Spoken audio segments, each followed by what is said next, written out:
The other of the Division I semifinals, and again, a rematch, Hamilton and Desert Ridge. Hamilton won fairly convincingly the first time around. These guys played each other back in the middle of September. It was actually at a point that Hamilton had to win. They absolutely had to get a win, or they certainly felt like they absolutely had to get a win coming off the struggles that they did at the beginning of the season. Desert Ridge banged up worse than Brophy. Quarterback Tarek Morrison out for the season. He suffered a torn ACL last week against Westview. Oddly enough, both he and J.J. Hussar, who's also out for the season with a torn ACL, both injured on tackles and they were clean tackles. Hathcock just found it. Coach Jeremy Hathcock found it amusing that both were injured on basically being tackled at their stomach and chest, and it resulted in torn knees.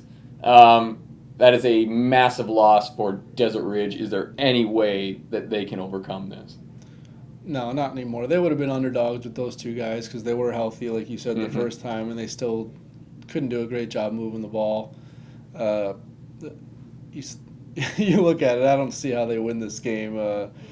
With Brendan Smith at quarterback, you have Taryn Morrison and Danny Siamu will probably get the ball in the backfield. Nathaniel Rodriguez, too. Nathaniel Rodriguez.